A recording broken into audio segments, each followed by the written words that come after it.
Quase boa noite com Jesus, né? Quase boa noite.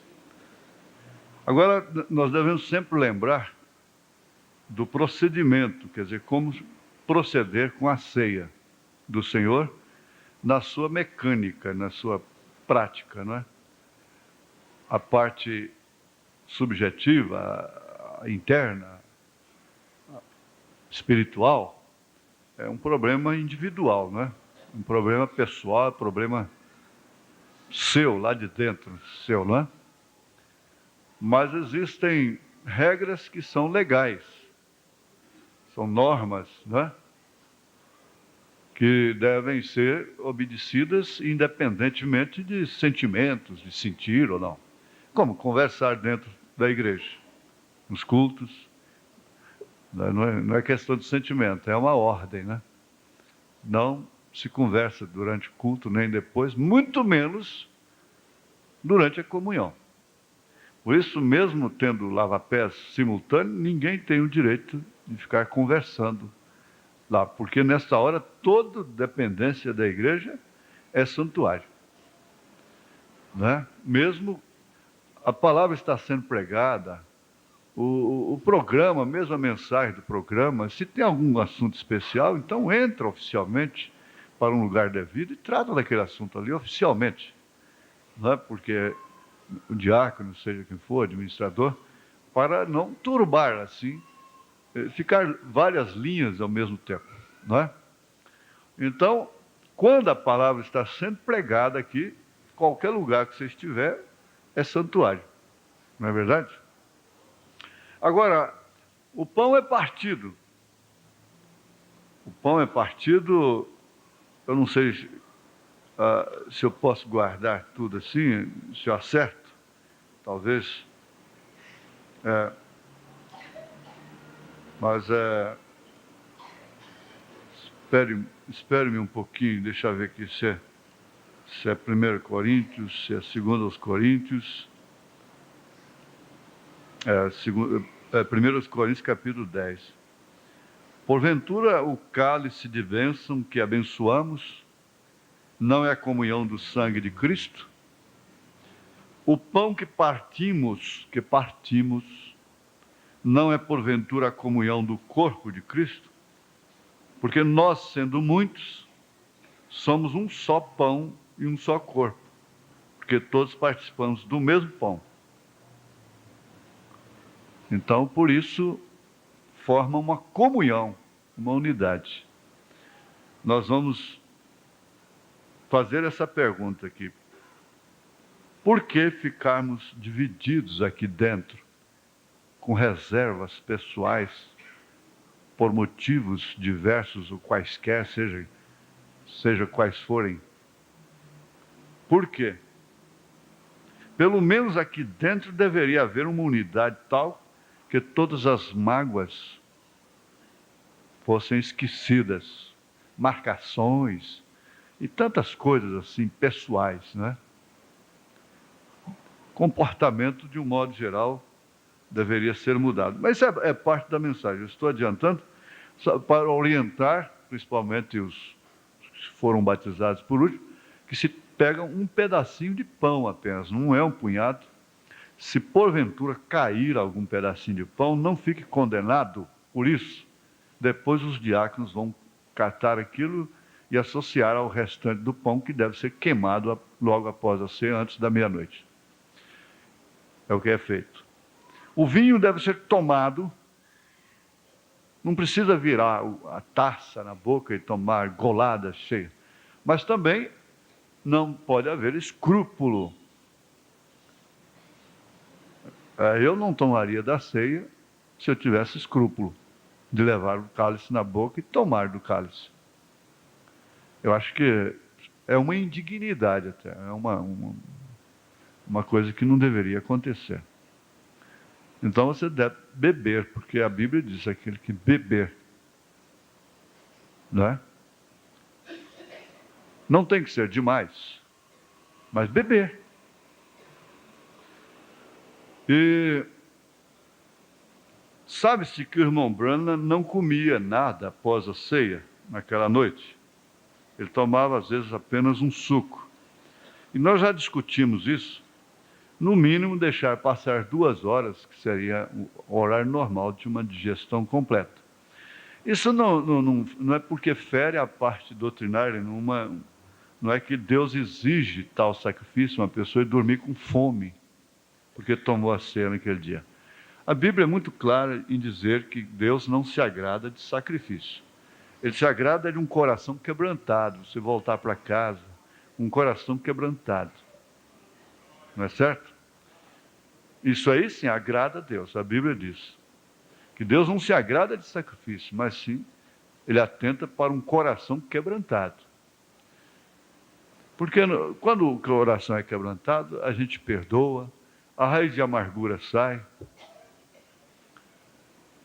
e é quando então se deve entrar em comunhão. Há pessoas que passam na comunhão, às vezes até um tanto desapercebidas. Há outras que passam mais contritas. Não é que se tem que ter um ar religioso, mas ter pelo menos uma solenidade, uma reverência, uma sobriedade naquele momento, e também testificar para si mesmo que está em comunhão, que está sabendo o que está fazendo, que está pensando naquela hora, no sacrifício de Jesus. O lava-pés que nós temos simultâneo, ele é circunstancial. É por causa do problema de cômodo. Porque senão todos deveriam tomar da comunhão e depois lavar os pés. Mas dado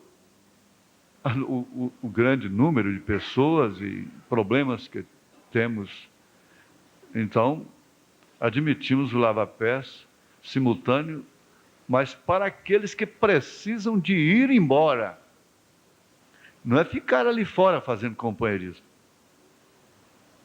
Isso tem que ser muito bem entendido. Quem não precisa, não tem necessidade, toma do pão e do vinho, volta para o santuário e se mantém em comunhão.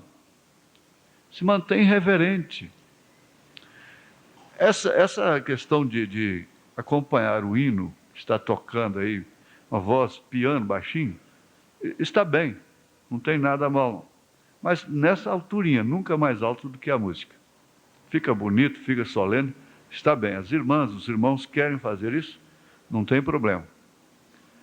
Se a igreja quer sussurrar o hino que está na fita naquela hora, tudo bem. Então,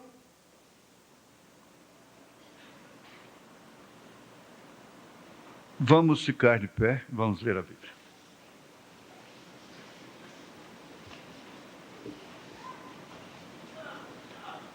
É o verso 21 e 22. Isaías capítulo 44. Verso 21 e 22.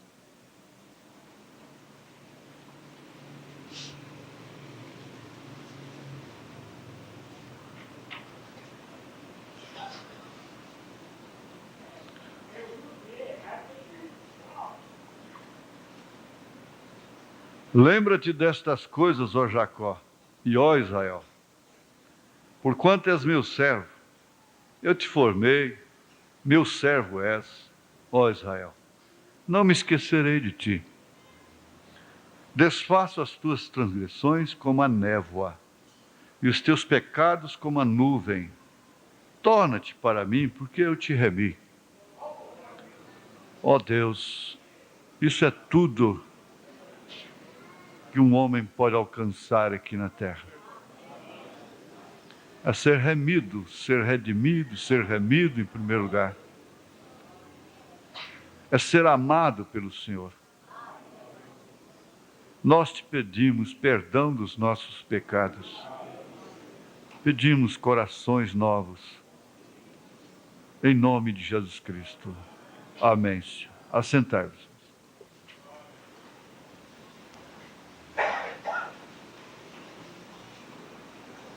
Pelo menos aqui dentro, veja, aqui dentro deveria haver uma unidade tal que todas as mágoas desaparecessem, ficassem bem menor. O profeta diz que às vezes é necessidade de uma tempestade maior para resistir uma tempestade menor, né? Isto quer dizer, a irmã até falou em tempestade aqui, e se havendo uma tempestade aqui e vindo uma maior, ela leva aquela, não é? Ela leva aquela, ela sufoca, ela encampa aquela. Então, aprende-se muito sobre isso quando nós estamos enfrentando algum mal maior do que aquele que estávamos enfrentando antes ou ontem e que achávamos que era pesado demais. Então aí descobrimos que aquele mal de ontem era muito menor. Isso aconteceu com Israel lá no deserto, quando Israel estava murmurando por causa de dificuldades do momento.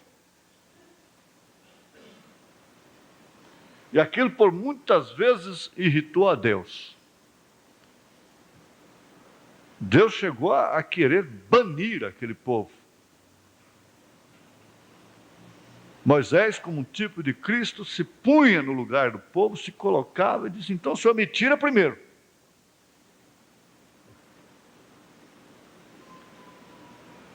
Mas sempre lá na frente, depois, talvez muitos deles se envergonhavam até. Ora, por que murmurar? Assim que passou o Mar Vermelho, depois de fazer uma festa tão grande, começa a murmuração, envolvendo homens, mulheres, na murmuração. Depois, tivemos outros períodos que é do maná e não estavam satisfeitos com o maná e lembrando da carne do Egito. Aí vem uma tempestade de codornizes. Você quer? Então toma. Bom, aí já deu mais ou menos para os irmãos entender. Eu quero fazer isso aqui apenas como uma introdução e voltar aqui agora para Isaías 44, destacando o versículo 22. Desfaço as tuas transgressões como a névoa, e os teus pecados como a nuvem. Torna-te para mim, porque eu te remi. Então o problema é esse, é tornar, é voltar. Foi o caso do filho pródigo. Pecou demais. Ele pecou tanto que ele não tinha como detalhar os seus pecados. Ele resumiu tudo. Ele disse: pai, pequei contra os céus e contra ti. Já não sou mais digno de ser chamado teu filho. Mas acontece que ele era filho e não tinha jeito de deixar de ser filho. O irmão Branham diz assim: um pai pode deserdar um filho, mas não pode anular a sua filiação, a sua paternidade e filiação ao mesmo tempo, não é? Você não pode tirar o sangue dele do filho.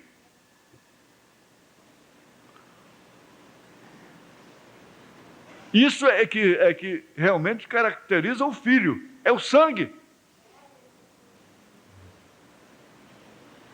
O filho legítimo é caracterizado, é identificado pelo sangue do pai.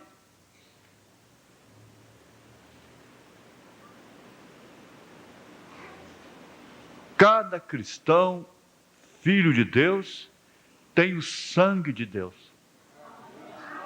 Agora, eu não estou me referindo à química, você entende? A química. Eu cortei o dedo essa semana e ficou pingando sangue. Entrei na farmácia, a mão... Eu não sei de onde vem tanto sangue. O irmão lá, meu dentista lá, ficou meio apurado comigo. Não era sair sangue, mas disse que eu tenho sangue fino, né? Então, você corta, sai sangue. Eu fico impressionado como que tem... por que sai sangue, não é? Sai sangue. Isso quer dizer que todas essas partes do corpo, tudo está sendo irrigado pelo bombear do coração. Coraçãozinho bombeando, trabalhando dia e noite. Por isso, uma coisa que devia ser muito respeitada, muito cuidado na mamãe, no papai, em quem quer que seja, o coração dela, o coração dele, não é? Porque tudo vai no coração da gente. E o coração não tem a função, não é só de jogar o sangue, fazer o sangue, bombear o sangue. Ele tem tantas funções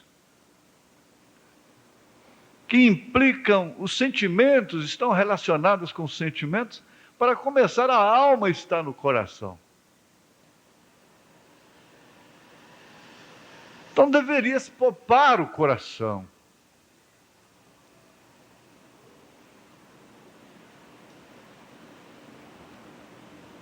Como se pouparia? Como poderia poupar um coração? Isso só Deus pode ensinar. Só Deus pode ensinar. Eu te remi. Isso significa, você é meu filho. Você é minha filha.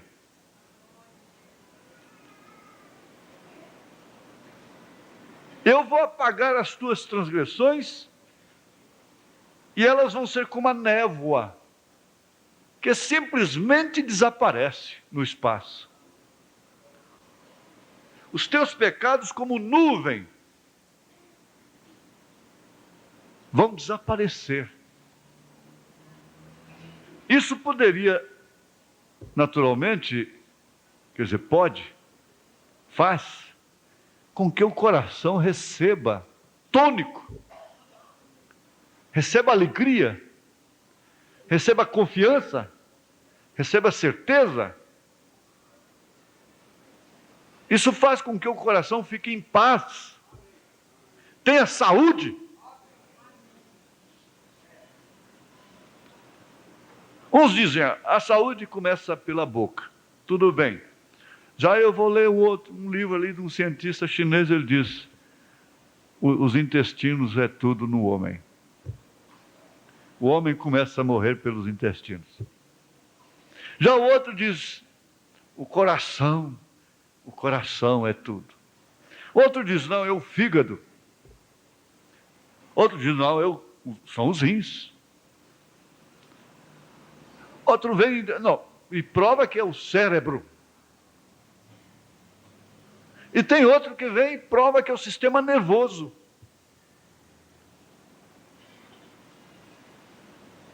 E o outro diz, não, é o estomacal, é hepático. Esse, então, é o problema. Estando bem tudo. E por fim, alguém vem e diz, olha, se você tiver boa circulação, acabou o problema. Você não tem problema. Uma boa circulação de sangue. O seu sangue está livre, irrigando todos os vasos. Parece que o profeta vem e abona essa. Ele diz assim, então, aquilo é purificado, é resistido. Os globos vermelhos com os globos brancos têm armas suficientes, as necessárias para combater, para resistir às infecções e tudo, não deixar generalizar, não deixar nada, enquanto há uma boa circulação. Agora, Para haver boa circulação, precisa dos intestinos normais, precisa da parte hepática normal, nervosa. E por fim, Paulo disse, sim, então cada parte tem uma influência no corpo para o seu bom funcionamento. Então ele fez aquilo dizendo, a mão não pode dizer que não precisa do pé. E assim então ele tratou de ver a unidade da igreja. Uma vez que está sendo irrigada, o corpo está sendo irrigado pelo mesmo sangue, então um vive em função do outro. Aí onde, pelo menos aqui dentro, deveria haver uma unidade tal que todas as mágoas desaparecessem.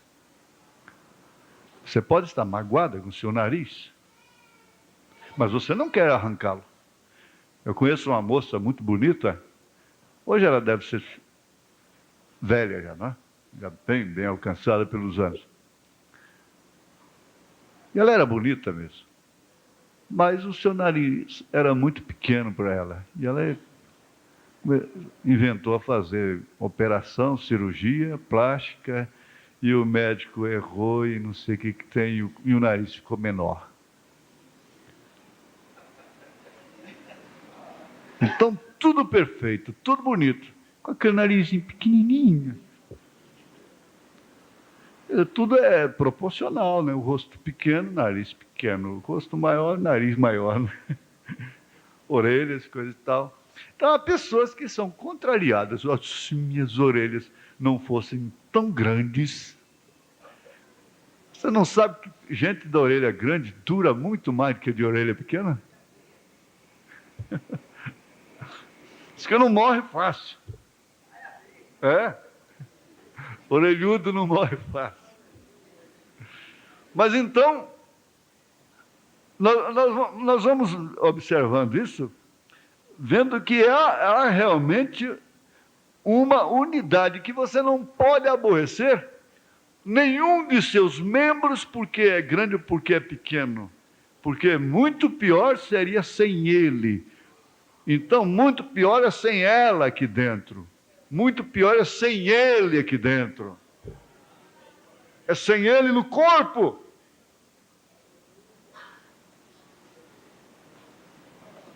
E o corpo de Jesus Cristo não vai subir faltando um membro. Por mais simplesinho, por mais pequenininho que seja ele. O corpo do Senhor Jesus Cristo é perfeito. Para começar, ele é remido. E logo será redimido. E será a redenção mesmo é quando ele tirar daqui. Significa sacar, tirar, levar daqui. O remir seria como comprar, separar, é meu, está aqui, fique aí, ninguém mais pode pôr a mão, é meu, me pertence. Agora, redimir seria, nesse caso, levar, tirar, apropriar-se definitivamente daquilo. Então, nós vamos ver aqui, no mesmo livro de Isaías,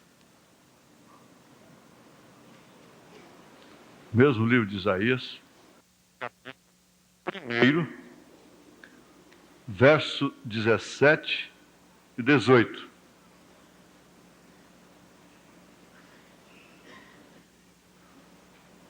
Aprendei a fazer bem, praticai o que é reto, ajudai o oprimido. Quando você vê que a pessoa está oprimida, às vezes um sorriso seu pode ajudá-la.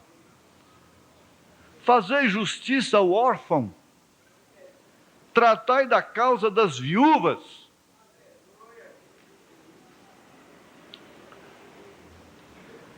Está certo que o irmão Brana diz que isso é religião. Quando Tiago se ocupou com isso, falando das obras, parece que ele estava em choque com São Paulo. Não. Fé é obra expressada. O irmão Branham veio e mostrou que Tiago não está em choque com São Paulo.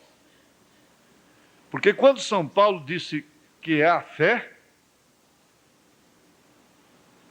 ele não estava dizendo que era uma fé que leva o povo, a pessoa que a exercita, a uma inércia,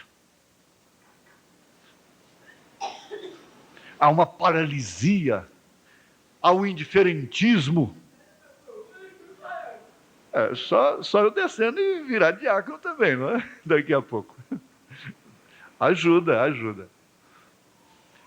Que aí os irmãos ao redor perdem, não é?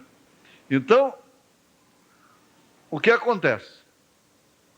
A fé que São Paulo prega não leva a igreja a uma paralisia, a um indiferentismo, a uma inércia. É tanto assim que quando o Espírito Santo determinou claramente lá na igreja a ordem, e que levou a igreja a instituir os diáconos,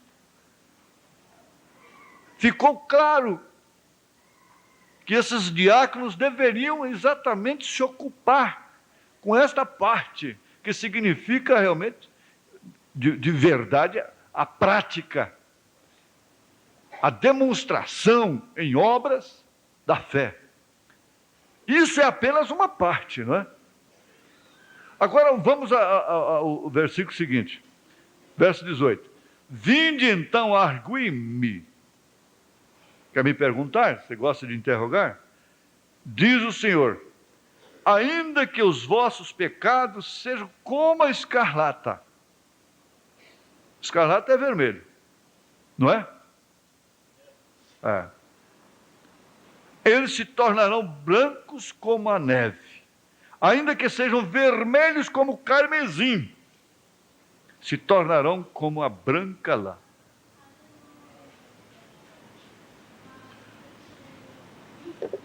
Ora, existe uma doença, um vírus aí, no mundo hoje,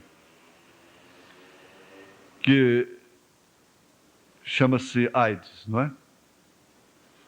Essa é como se identifica popularmente. Agora, você já pensou se alguém descobre uma folha ou qualquer coisa assim, que aniquila com esse vírus, mata esse vírus na hora, elimina o vírus? Se descobre uma vacina, pelo menos, todo mundo deveria vacinar. Crianças, adultos, todo mundo, toda a humanidade deveria se vacinar, não é? Gente, põe isso milhões e milhões e milhões de vezes em relação ao pecado. O pecado é pior do que câncer. O pecado é pior do que AIDS. Milhões de vezes. Agora, acontece que nós temos a grande vacina. Nós temos o remédio.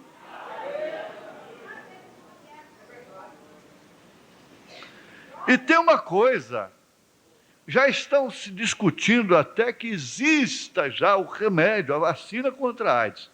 Mas o dinheiro, o mercenarismo, eu já ouvi um comentário sobre isso. Não permite. Há uma briga para ver quem que vai ficar com os bilhões de dólares. Mas foi Isaías mesmo que diz, me parece aqui, no capítulo 55, ele disse: a todos os que tendes sede, vinde às águas, e os que tendes dinheiro, e os que não tendes dinheiro, vinde, procurai e comei, sim, vinde, comprai sem dinheiro e sem preço vinho e leite. E Pedro diz: não foi com ouro nem com prata que nós fomos resgatados da nossa vã maneira de viver que herdamos como tradição dos nossos pais, mas sim com o sangue de Jesus Cristo. Pelo sangue de Jesus Cristo. E Paulo diz que é de graça, não vem das obras, não tem preço, não tem gasofilácio de cobre, de bronze, para quando a moeda de ouro bater lá dentro e tinir, fazer tinir o gasofilácio, uma alma sair do purgatório. Não. Mas normalmente aquilo que é de graça é desprezado. Justamente porque a salvação é de graça. Se a salvação custasse $1 milhão, todo mundo compraria salvação. Trabalharia para comprar o seu título de salvação. Quando Roma vendia indulgências, eles compravam indulgências tantas que enriqueceu, uma das partes que enriqueceu demais o Império Romano foi indulgências, vendendo uma medida de trigo, de cevada, Apocalipse 6, um cavalo preto na Era Negra. Então quem tinha mais dinheiro pecava mais. Quem tinha dinheiro pecava menos, quem não tinha menos pecava menos. Comprava menos indulgência, menos títulos. Quem podia comprar mais, comprava mais.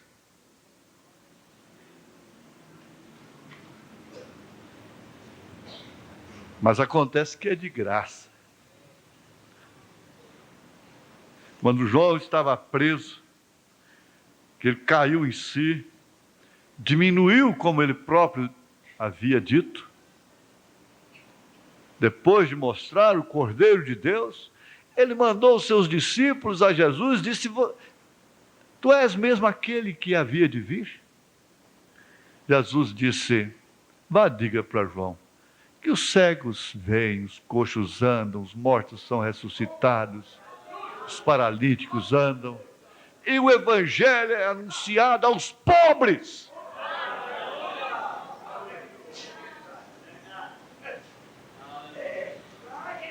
Não é com ouro, não é com prata.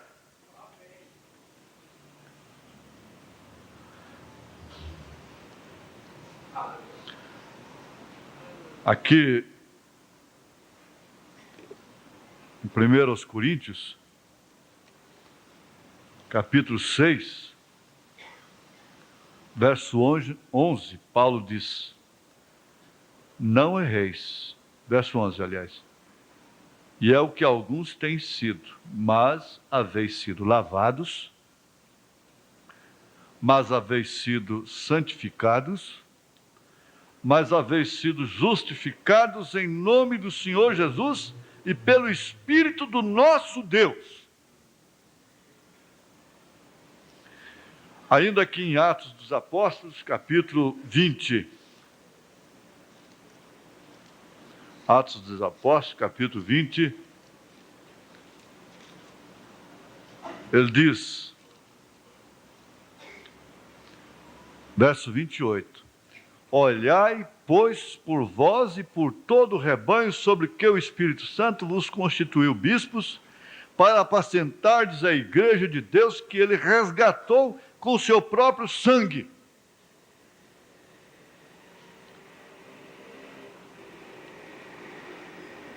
Vamos ver o que tem Provérbios, capítulo 20, verso 9, acerca do assunto.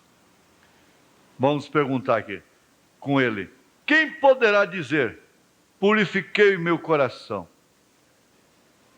limpo estou de meu pecado? Quem poderá dizer, purifiquei o meu coração, limpo estou de meu pecado? Senão aquele que passa por esse processo do Salmo 51. Tem misericórdia de mim, ó Deus, segundo a tua benignidade, apaga as minhas transgressões, segundo a multidão das tuas misericórdias. Lava-me completamente da minha iniquidade e purifica-me do meu pecado.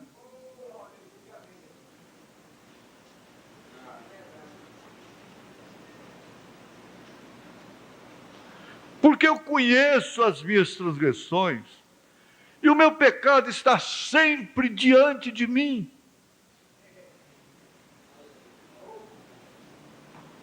Contra ti somente pequei e fiz o que a teus olhos parece mal. Esse é um ímpio, não é? Parecendo um ímpio. Para que seja justificado quando falares e puro quando julgares.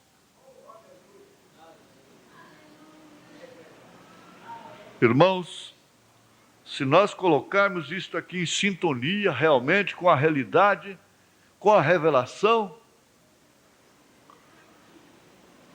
pelo menos aqui dentro haverá uma unidade de espírito. Como Paulo disse, aqui eu não conheço ninguém, aqui não tem macho, não tem fêmea, porque aqui está em Cristo.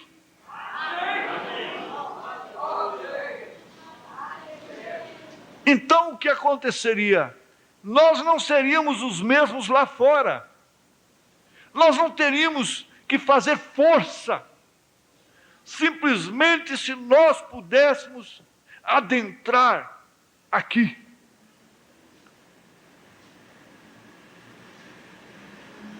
E formarmos uma unidade, como um corpo irrigado pelo mesmo sangue, uma vez que estamos na mesma fé, no mesmo batismo, no mesmo Senhor, no mesmo profeta, na mesma revelação.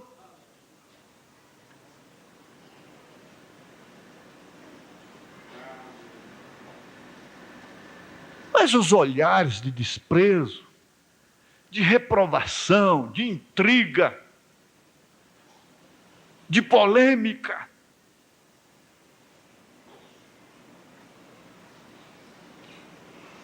a raiz da amargura começa a tomar conta do coração da gente, e a gente percebe que a gente vai se distanciando de Deus e caindo no abismo. É quando o homem se perde, é quando ele deixa a raiz de amargura entrar no seu coração.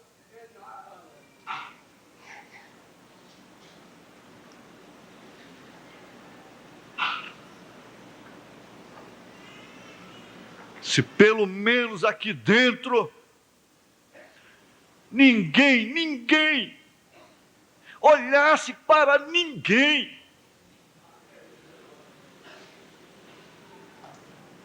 com os olhos carnais, suspeitosos, com malícia, com complexos, vendo miragens.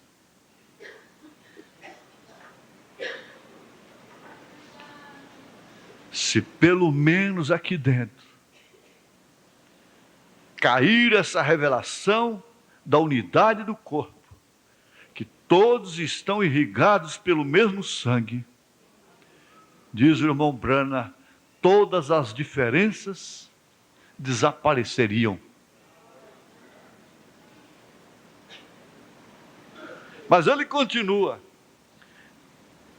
contra ti somente pequei. Isso aqui, quem diz isso aqui não é o ímpio nunca fala isso. O ímpio só fica assim: contra ti ele pecou, ela pecou, ele pecou, ela pecou, ele pecou, ela pecou. Mas o justo, um homem segundo o coração de Deus, um tipo de Cristo na Bíblia, diz: contra ti, somente pequei. Pequei, meus irmãos. Eu não tenho outra coisa para dizer para vocês também. Se eu fosse escrever um capítulo hoje, eu teria que escrever isso aqui. Você acha, olha, você vai acrescentar, Deus dissesse, escreve um capítulo na minha Bíblia aí. Eu diria para ele, meu Senhor, já está escrito no Salmo 51. É isso aí.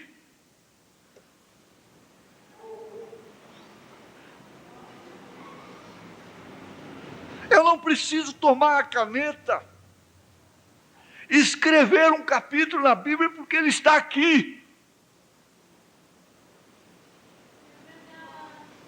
Contra ti somente pequei, não fiz outra coisa.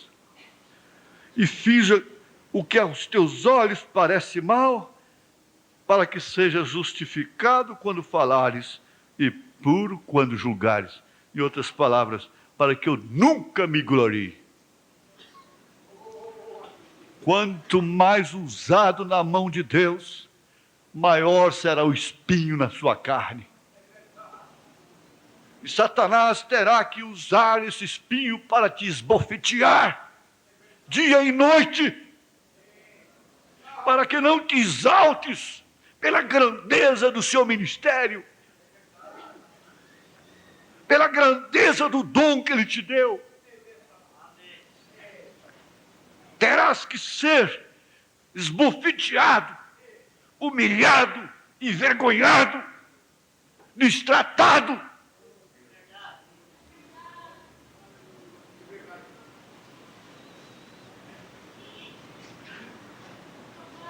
Foragido, fugitivo, desejando às vezes um gole de água da liberdade de Belém, no poço da fonte de Belém.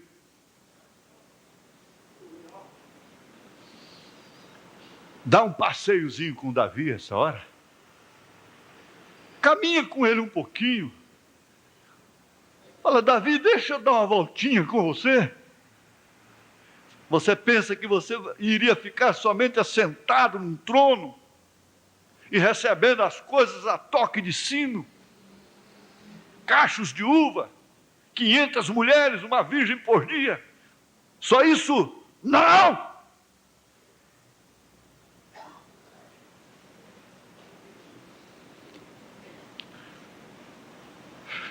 Aí ele traz aquele reconhecimento que acabamos de ouvir na mensagem do rádio. Eis que em iniquidade fui formado, e em pecado me concebeu minha mãe. Para começar, eu já nasci um cardo, falando mentiras. Mentira é esconder a verdade.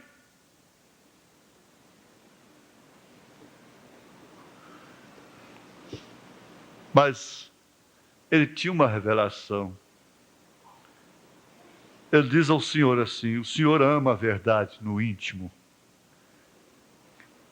O Senhor ama a verdade no coração. O Senhor ama o homem, a mulher, que luta pela causa justa.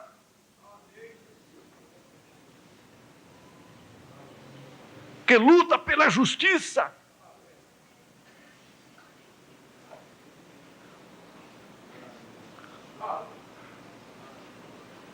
E no oculto me fazes conhecer a sabedoria.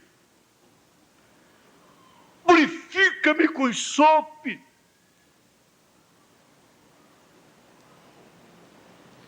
E ficarei puro. Lava-me e ficarei mais alvo do que a neve.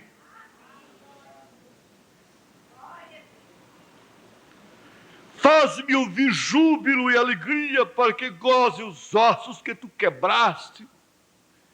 Esconde a tua face dos meus pecados e apaga todas as minhas iniquidades. Vou repetir.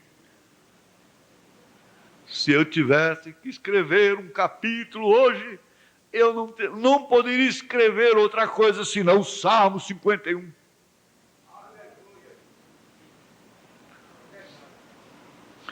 Cria em mim, ó Deus, um coração puro e renova em mim um espírito reto. Não me lances fora da tua presença e não retires de mim o teu Espírito Santo. E torna a dar-me a alegria da tua salvação.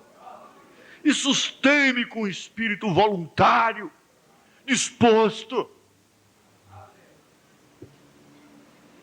Tira de mim o masoquismo, a autodestruição.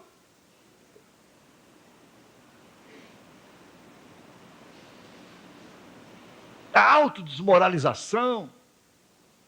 Reconhecer seus erros, reconhecer seus pecados, reconhecer suas sujeiras não significa autodesmoralizar-se. Pelo contrário, é uma autovalorização.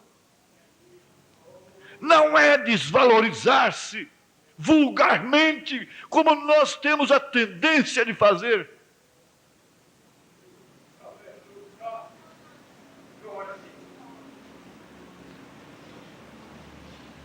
Se houve uma força que sustentou aquele homem como um tipo de Cristo,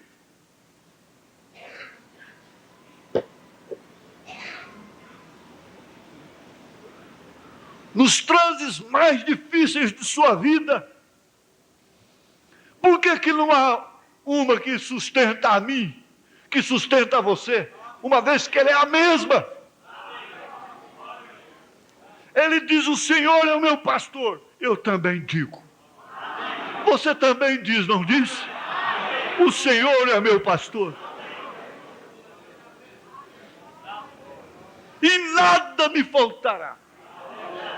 Nem vara, nem cajado, nem azeite na cabeça, nem a misericórdia.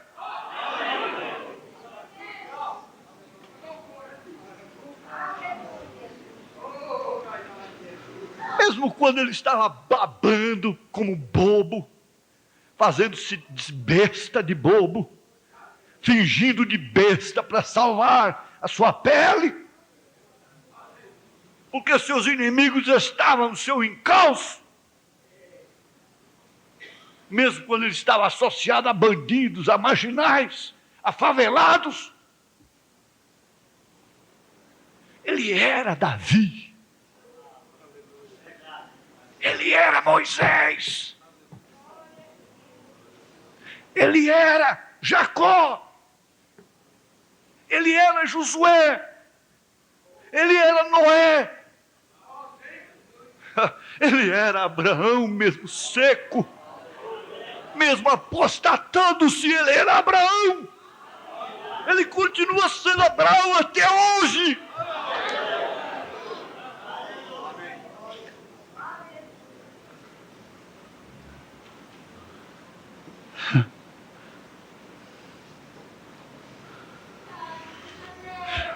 Agora, para terminar, porque é bom, não é? É muito bom. Eu quero ver aqui esse parágrafo 67 do quarto selo.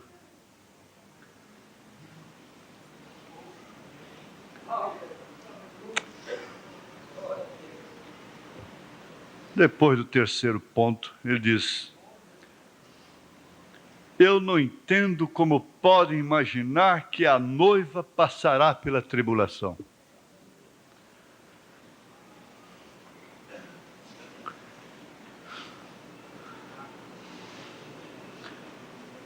Eu não entendo como podem imaginar que a noiva passará pela tribulação. Eu não entendo como podem imaginar que a noiva passará pela tribulação. Porque tem que passar pela tribulação quando não tem nenhum só pecado?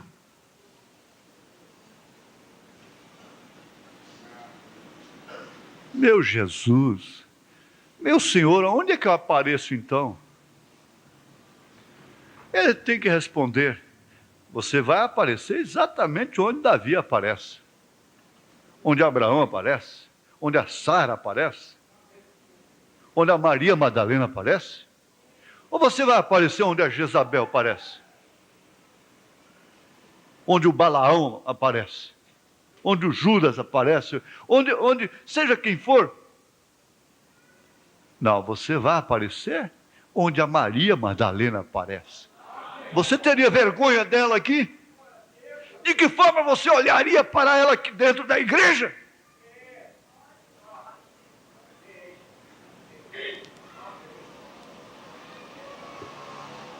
Gente, pensa um pouquinho, irmãs. Pensa um pouquinho no que significa agora, no Espírito. Perdoa as nossas dívidas assim como perdoamos aos nossos devedores. Irmã, você pode perdoar agora? Você pode me perdoar? Você pode me perdoar, irmão? Você pode perdoar aquela irmã? Não, perdoa mais, porém. Não, Jesus não faz isso com você, não. Irmã, perdoa aquela irmã em nome de Jesus Cristo. Libera seu coração. Dá liberdade para ela. Não seja uma credora incompassiva. Irmão, libera aquele irmão. Não seja credor incompassivo. De graça recebestes, de graças dai. Você quer dar, mas é em troca de condições. A salvação é sem condição, é incondicional. Olha, o irmão Branham disse que Deus fez pactos condicionais com o homem, e todos eles foram violados, quebrados. Então ele veio para Abraão e disse: eu vou fazer um pacto incondicional com você. E nós somos filhos de Abraão. Nós estamos sob o mesmo pacto, sob a mesma aliança.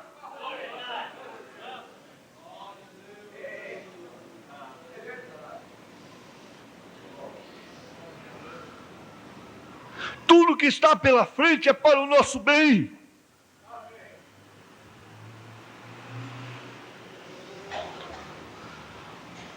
Mas escuta, espera um pouquinho, repete mais uma vez, para mim entender isso direito.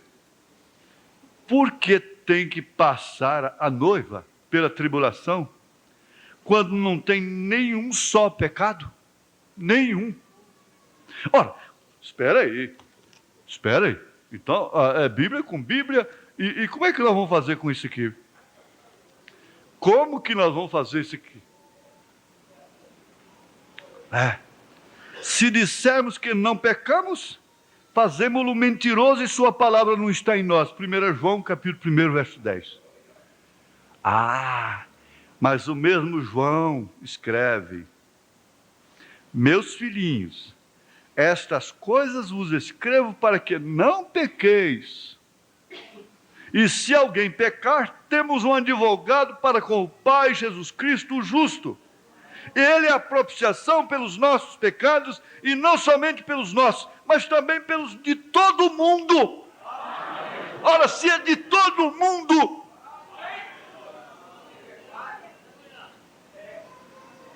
não é seu? Não é meu?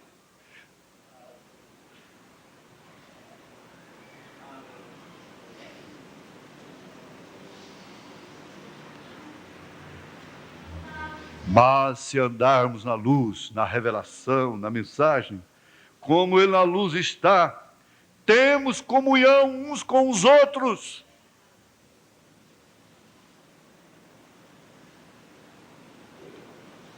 Temos comunhão uns com os outros.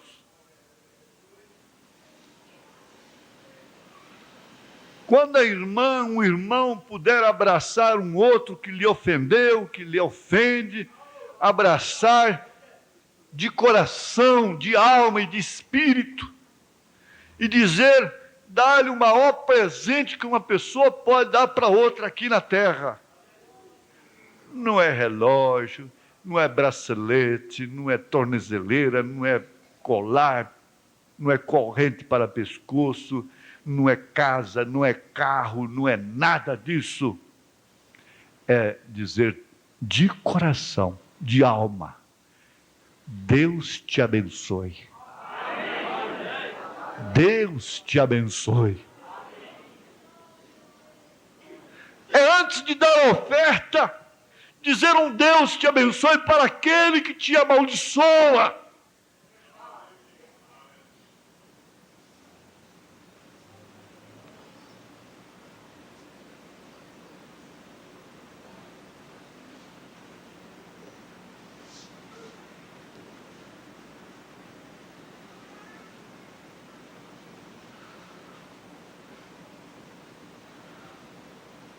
É o sangue, é o sangue, é o sangue, é o sangue de Jesus Cristo, seu Filho, nos purifica de todo pecado. Voltemos aos selos.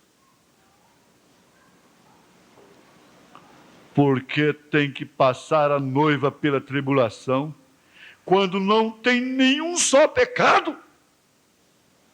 Entendeu agora por que ela não tem?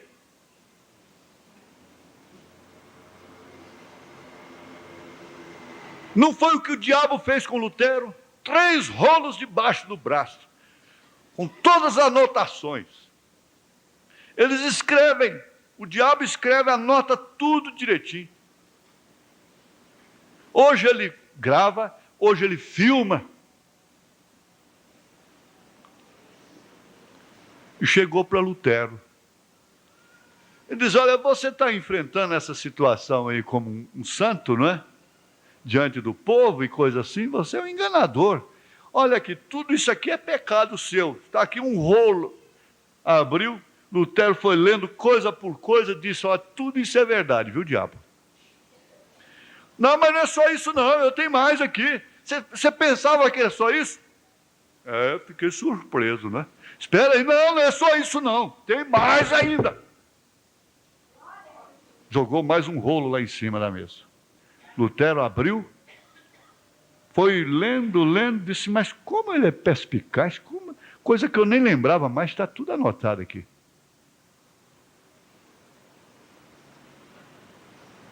Pura verdade.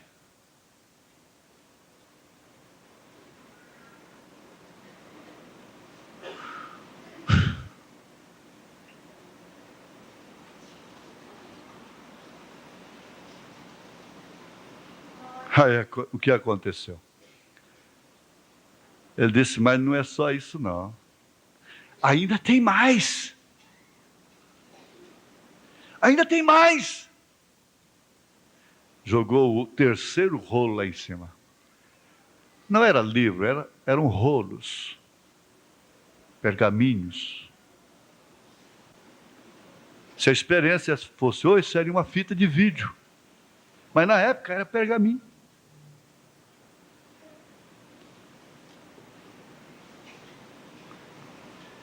Lutero leu, disse, tudo realmente eu fiz, eu cometi isso. Mas acontece que ele tinha um tinteiro, usava era tinteiro, né? Vocês novos aqui nem sabem o que é isso mais, né? Caneta com pena, né? Pena, tinteiro, enfiava no vidro de tinta para poder escrever. E ele tinha um vidro de tinta vermelha. E ele escreveu assim em diagonal de cada rolo: o sangue de Jesus Cristo nos lava e purifica de todos os pecados. Cada um deles escreveu no 1º, no 2º, no 3º. O sangue de Jesus Cristo nos lava e purifica de todo pecado. E voltou-se para Satanás, passou a mão no tinteiro e atirou nele. Pegou na parede lá, ficou vermelha a parede. Ele apareceu pessoalmente para Lutero, com tudo.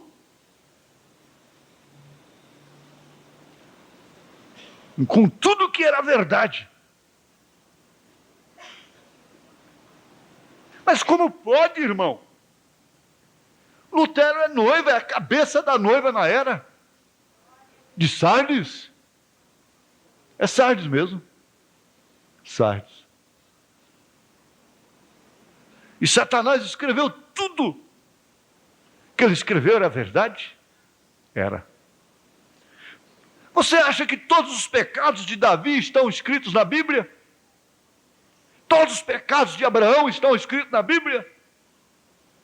De Moisés, de Elias, de todos? Não, não estão. Você sabe que não estão. Como também todas as suas vitórias não estão escritas. Mas nessa hora se lembra, culpado no mínimo, culpado no máximo. Vamos julgá-lo como se nós fôssemos irmão Brana, como se fôssemos o profeta. E vamos fazer cair um avivamento muito grande no encontro, nas reuniões, nas igrejas. Por quê? Culpado no mínimo, culpado no máximo. Olha, agora a igreja sim passará pela tribulação. A noiva não. Nós estamos falando aqui da noiva eleita de Jesus Cristo. Se é Jacó, não sei. Seja quem for. A noiva não tem nenhum pecado contra ela. Ela tem sido branqueada e não lhe resta nem o cheiro do pecado. Nem o cheiro do pecado. Toma, Satanás. Pela minha irmã, pelo irmão, eu repito isso. A noiva não tem nenhum pecado contra ela. Ela tem sido branqueada e não lhe resta nem o cheiro do pecado. Forma unidade aqui dentro. Olhe para cada pessoa de uma maneira cristã.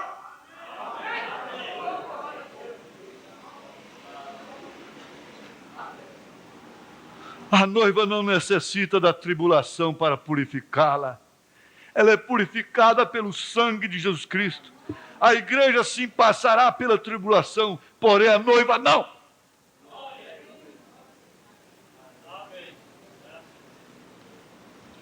O Senhor vos abençoe.